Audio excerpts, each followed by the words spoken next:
Are you ready to boost your confidence when selling so you're able to close more deals? Nikki Rausch will show you how to build a foundation of skills and a mindset that creates sales success without feeling pushy or salesy and without fear of rejection. She is a sales strategist and coach with more than 25 years of sales experience and is master certified in neuro-linguistic programming. This is a radically different approach to selling. It's a no sleaze, no slime, and no stress approach to building your business.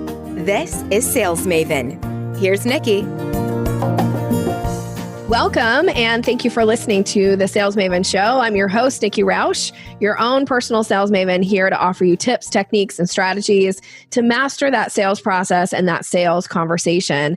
Today's episode is another special episode because it is an on-air coaching call with one of our brilliant Sales Maven Society members. Today we have with us Laurie Hermance-Moore. Laurie, welcome to the show, my friend. Hi, Nikki. I'm so happy to be here. I'm so excited to have you. Now, tell the audience about you, because I think what you do is so unique, and I'd never even heard of this before you and I met. So I'm super excited for people to hear about your business and who you serve. Okay. Well, I'm a professional genealogist, and so let me explain a little more about that. My company is called Heritage Bridge, and I have two lines of business. So I serve law firms with forensic genealogy, and what that is heir research for probate or real estate cases. So, for example, someone's great aunt dies, they don't have any children, they need to know, the state needs to know who gets the money. So that's what heir research is. And then I also do family history services for high net worth individuals who are looking to create a legacy for their family. The key difference between the two is that with family history research, we start with a current generation and we work backwards. But with forensic genealogy, you start back in the past and you work forward because you're trying to find living heirs who would own property or receive the money. So interesting. I love this. Okay.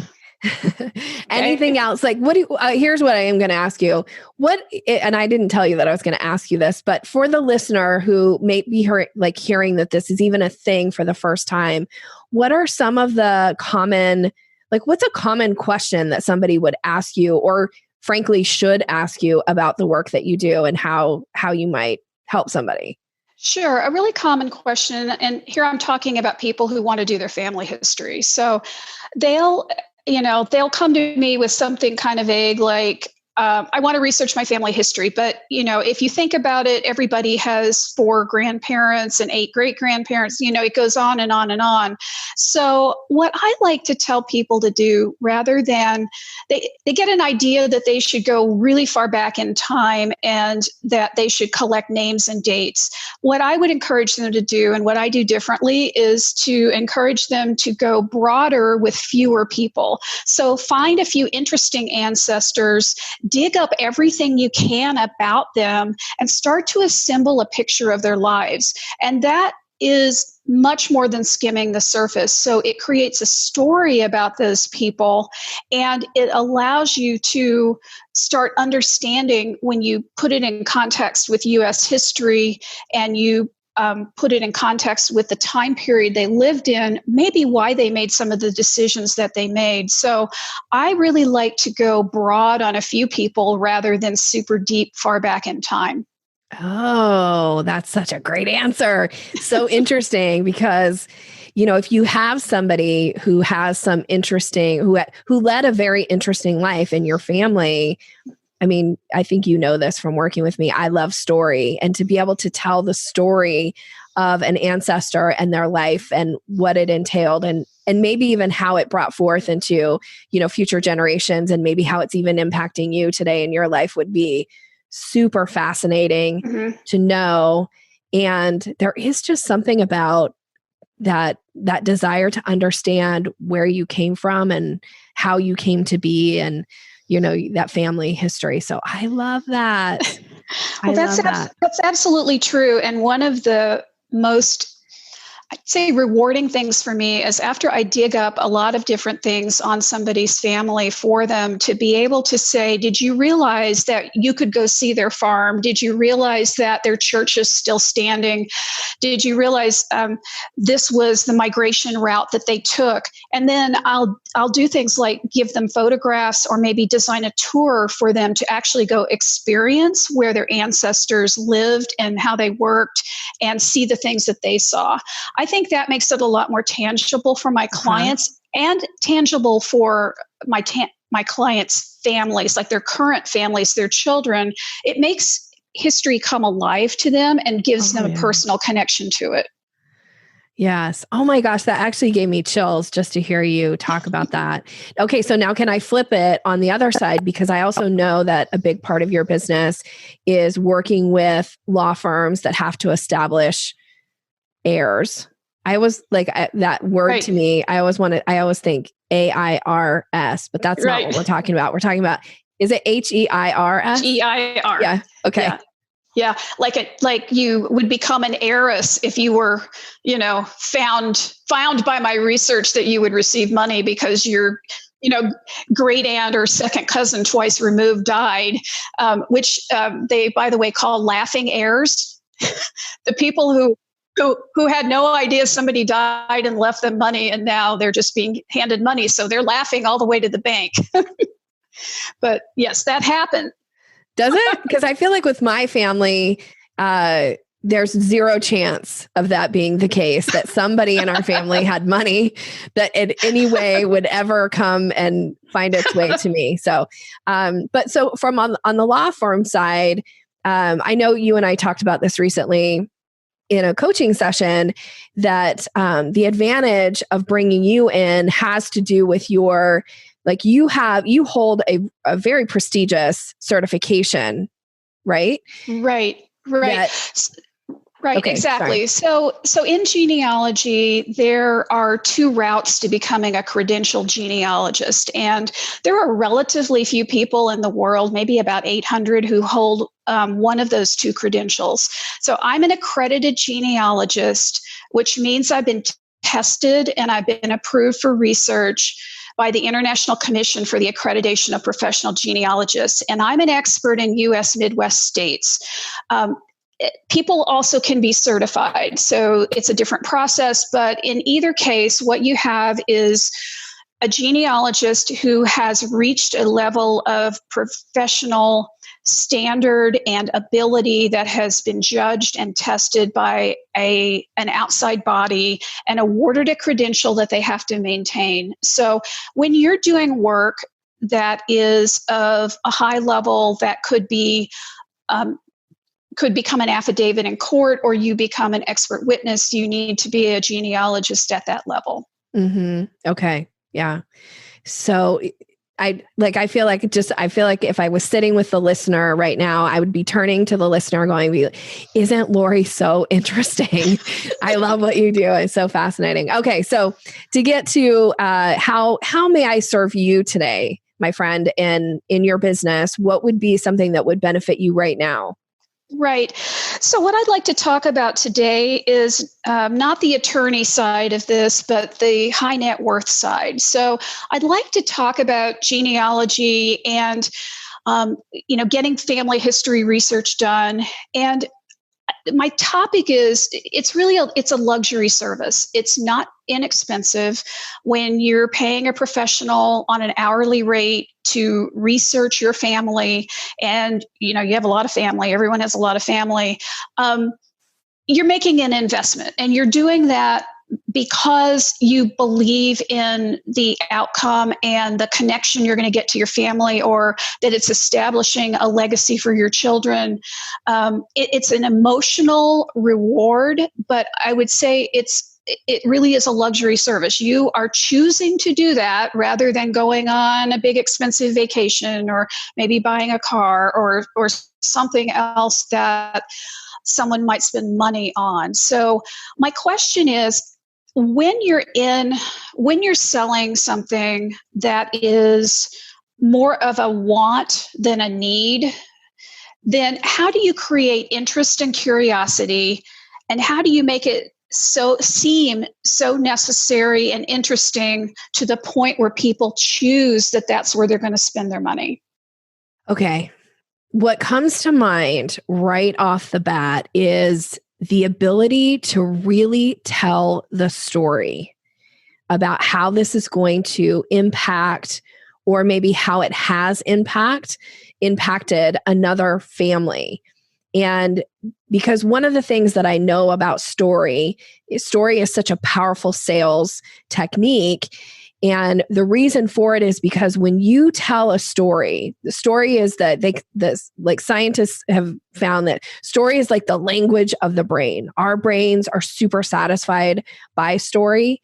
And being able to have a story, and when you tell a story well, what happens is whoever you're telling the story to, they like our brains try to find ourselves in the story. Like we want to put ourselves in the story, even when it's not about us.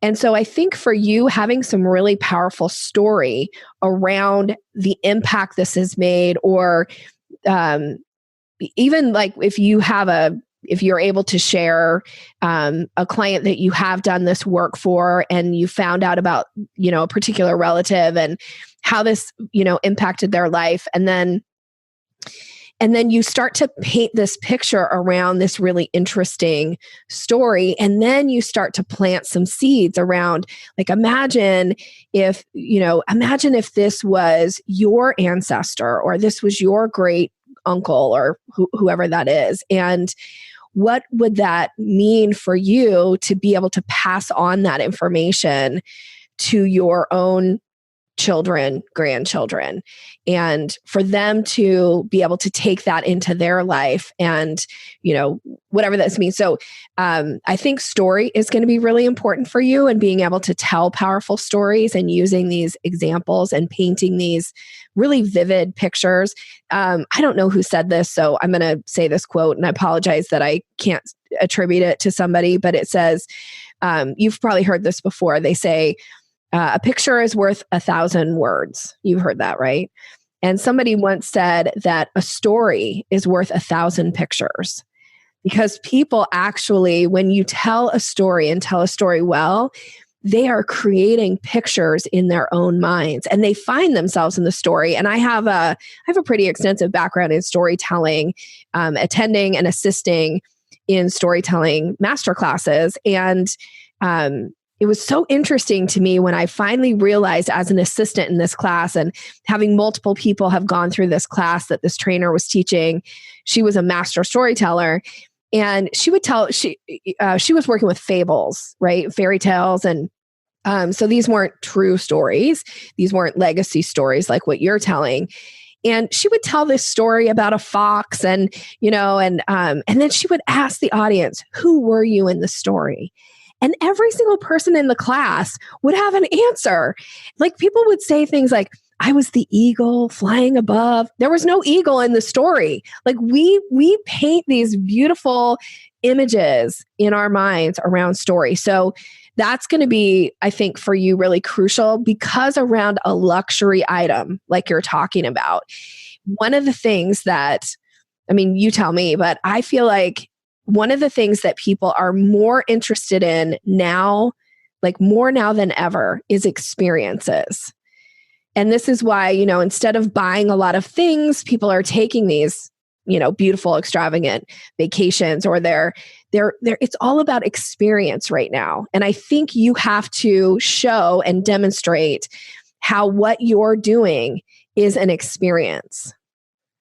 Right. And that's definitely how I work with clients. So one of the things that differentiates me from other professional genealogists is, although I always do the work up to our technical professional standards, which is, fairly academic in nature. So, that we're citing our sources, and that we're evaluating evidence correctly, and that we're correctly linking one generation to another. It's easy. If you don't get that right, then you're researching the wrong people. So that matters. But where I think that I differentiate is I move beyond the academic research report into finding finding photographs, finding maps, finding locations for people, and creating the idea of a tour. So like I create tours for people, I think what people are really astounded to learn is, did you know that you can still find evidence of all these places that your ancestors went and who they interacted with and what they did, and you can literally travel to those places or virtually travel to those places and see all of that. So that's how I try to generate an experience for them. And people are very excited to even see their ancestor's signature on a document or see their name on a ship manifest when they immigrated to the US. Okay, so and staying kind of with this theme, the other thing that comes to mind is this idea about legacy and targeting specific clients that are interested in building legacy for their families, which I think, I don't know, maybe it's because of my age or who knows, like, I don't know why, but I've been thinking about legacy more and more in the last 2 years, but really in the last year of like, what is my legacy going to be? And offering this, when you're talking about legacy, like for some of us, we might be thinking legacy is about like, what do we leave behind, or who have we served? And will this live on, after we're gone? And I think when you're talking, like, look and see what kind of messaging is out there around legacy and the way people are painting legacy. And then how can you add your piece into this around legacy, and who's targeting these people? Because I would think, again, like you said, this is really a luxury item. This is for somebody who probably is at a certain maybe income level, right, that is going to invest in something like this. And where are those people hanging out? And maybe having even a signature talk that you create that talks about legacy, but brings your piece to the forefront of it.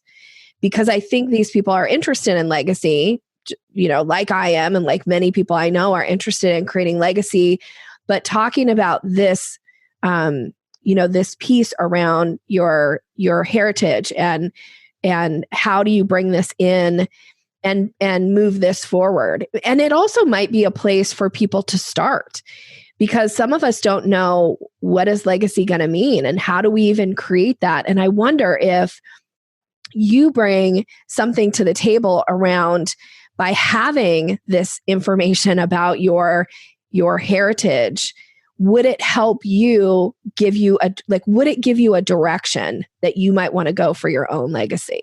Right. And I have felt for a while that perhaps people who would be maybe natural, not partners, but more recommenders for me would be people who are financial planners, people who are attorneys, et cetera, because they're working with people who are trying to create a structure and a legacy, probably a financial legacy for their family, but to add on this emotional piece of it, of how do you legacy, with the idea going forward with the idea that legacy is more than just your money. Legacy is, your ideas and your history and your family, and helping them round out that piece of it feels like that might be a really strong way in.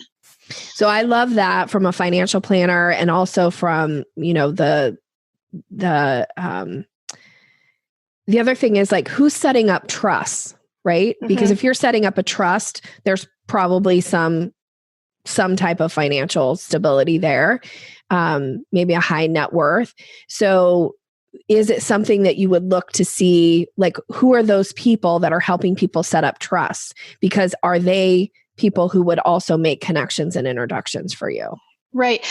Well, this is one reason that I am initially targeting attorneys with heir research, because it's going to start getting me connections with the right kinds of people, mm-hmm. that then I could broaden my service offering with them and say, as you have clients who, are building their legacy, keep me in mind for this type of thing. The other idea I had along that line is a couple of attorney friends have told me that local bar associations are eager to have lunch speakers. So it's an opportunity not only to talk about heir research, but eventually, I feel like that would be a great place for a signature talk about legacy.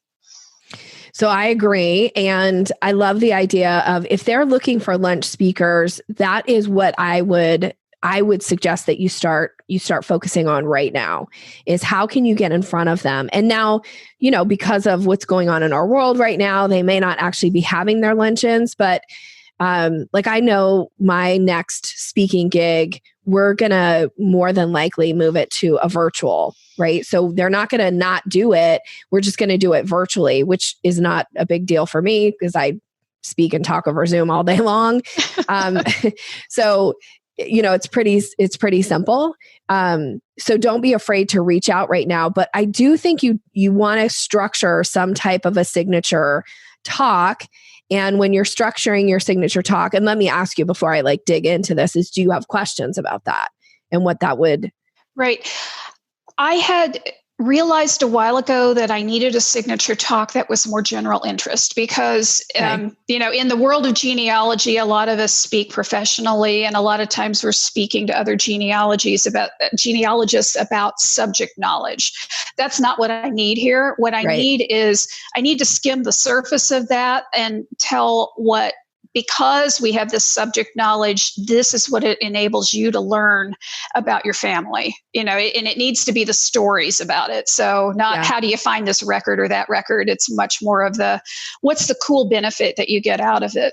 So yes, I've done that for a while, but what I hadn't thought about was focusing the whole thing around legacy, as you just said. And I really love that idea. Yeah, I like that idea for you too. And again, you just have to test the waters.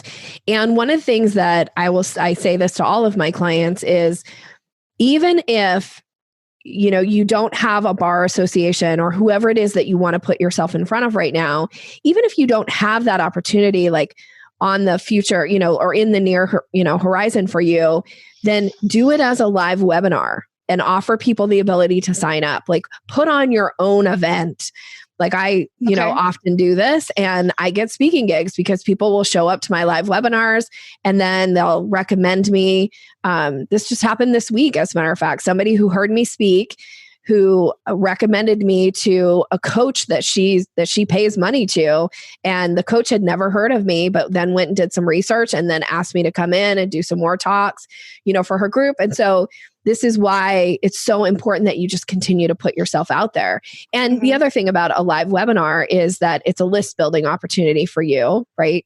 So definitely target it to who are the people you most want to talk to right now, right? Target and say say in your in the promotion around it, who this is for, right?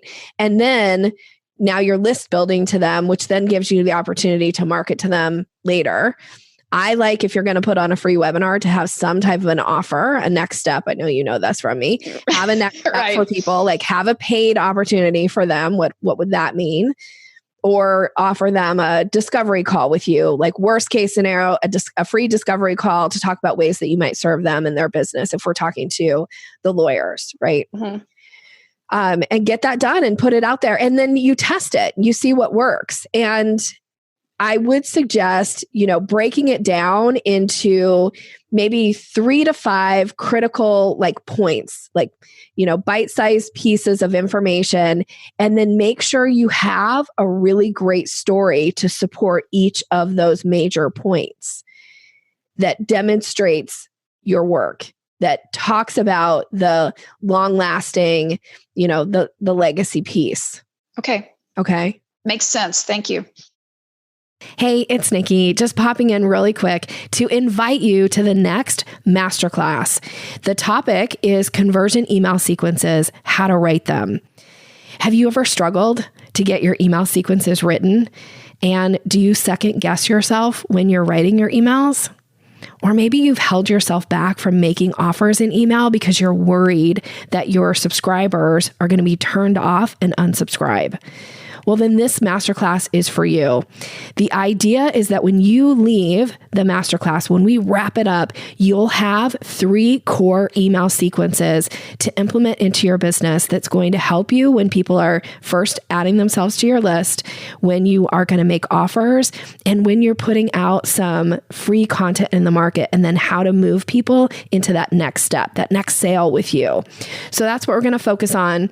By the end of the 3 weeks in this masterclass, you will have an opportunity to get all 3 of your email sequences written. And I'm not talking about 3 emails. I'm talking about 3 separate sequences. So come join. I've added an extra bonus this time on the masterclass, which is some office hours. So at the end of each class, I am going to stay and do office hours for people who want some feedback on their language, or if you get stuck, not sure how to phrase something, I'm going to be there to support you with that. We'd love to have you join. Tickets are already starting to sell. I expect this class to sell out, as all of my master classes have this year. So come join us, check it out. You can find more information at yoursalesmaven.com/masterclass. One word, masterclass. And we'd love to have you with us. Take care. All right. Any other questions for me? Otherwise, we'll kind of wrap this up. No, I think that pretty well covers it. That's certainly a lot to work on. And, really, really appreciate it. No, I've realized for a while that in order to build the high net worth piece of this business, it was going to take a signature talk, and it was going to take public speaking. And it really is going to come through referrals, largely, I believe. That's probably the best place to start. And don't wait. I know you and I talked about this recently, of like these reach out opportunities and asking people to make connections on your behalf. And, I know that we've talked about the language around doing that. Never be afraid to reach out to someone and say, would you be willing to, do me a favor? And I know such and such person, and would you be willing to make an introduction on my behalf so that I could talk with them about X, Y, and Z, right? Most people are going to say yes to that. So using your network. And because I know a little bit more about your history and, where you come from, and what I mean by that, like in your career path, that you do have access to people who know people that probably are some potential clients for you, or who can get you in touch with attorneys or whoever that is that you want to be speaking with. Yeah. So make sure you're using your network. Don't be afraid to ask. Right. I'm finding that, given how things have been over the last few weeks, that a lot of people are kind of craving connection, and it's honestly a pretty good time to reach out to people. I agree. And people have a little bit more, some people have a little bit more time on their hands right now. And so making connections and having conversations and learning more about who you are and what you're doing, this is the prime time to use people's downtime to make those connections, put some offers out there, put a webinar on, test your signature talk, see what you like, see what you want to change, and then do it again next month, and then test it again, or do it again in 2 weeks, right? And then, just keep testing it until you get it to where you're like, okay, this now has really resonated with people. I'm getting the response that I want. I'm really comfortable and confident in it. And now I really am going to go out and promote it. And then, get they call it a speaker one sheet done, which you can, have somebody put together for you, and then promote yourself out there as this talk. Because I would suspect that because you have such a unique background, that there aren't a lot of, people probably don't even know that you are an opportunity, that there's a possibility that they could get you to come in and talk about what you know. Right. The attorneys that I've reached out to already felt that way. They were very strong about, you need to reach out to bar associations. You need to reach out to people. We're always looking for speakers, publish in our news magazines, even use, small ads. They were, and these were 2 women in completely different states who said virtually the same thing, that gave me very consistent feedback on how do you reach out to attorneys, and that there's lots of opportunity to honestly help their help their events coordinators, fill up, lunchtime, but it also is just a great way to personally connect with people and educate them. Yeah. And don't overlook the fact that many of these attorneys might be ideal clients for the personal side of your business. Right? Exactly. Because they are high net worth individuals, and they probably care about their legacy as well. And, having this type of experience would probably be something that they may not even have thought about yet, because it's like, we don't know what we don't know. And until you bring it to our awareness, we wouldn't even be thinking about, oh, this might be something for me too. So I say that with the intent that when you're in these rooms or you're putting on these, speaking opportunities, that you plant some seeds throughout the talk as well about, an attorney that I worked with recently, only say if it's true, but if you do have a client who has been an attorney, share some of that story too in there, because that will plant that seed in their mind of like, oh, right, maybe I should be doing this. Or right. So as I'm talking to attorneys, make sure that I'm creating curiosity about the legacy side. Yes. There you go. You got it. I've been listening, Nikki. I know. You're such a good student. I love it. Oh, thank you. All right. Well, thank you. Well, first, let me say thank you so much for saying yes to this on-air coaching call. I'm excited to hear what the signature talk comes out to be. I will also say to you, give yourself some grace in that whatever you name it today and whatever you think it's going to be, it will evolve, right? It's not a one and done. So it's okay to let it evolve over time and change the name of it, change out some of the bullet points in it or whatever, change out the story, right? Like give yourself grace around that. But so I'm excited to hear what comes next for you on that. And again, thank you so much for saying yes to coming on the show. So I have two last questions for you. I know that you've heard the show, so I know you know what's coming. So first, as a member of the Sales Maven Society, what has been one benefit for you to be in the group?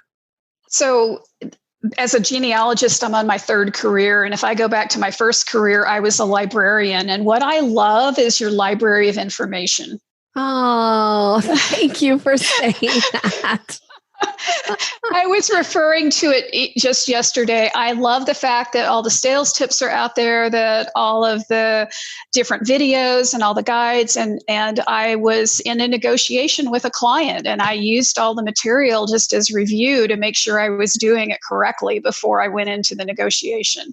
Oh, I love that. So yes. So if you're not in the Sales Maven Society, yet we curate all of my content and break it into categories in the resource center and create this library. And the content is now searchable. So so I'm so glad that that's what you said. And especially I feel particularly honored since you were a former librarian for that to be the benefit that you found. So thank you so much. And then last, tell us, how can people get in touch with you? What's the best way for people to reach out to you? Because there may be somebody listening who wants you to come and speak, or wants to investigate what it would look like to hire you to have this experience in their own family.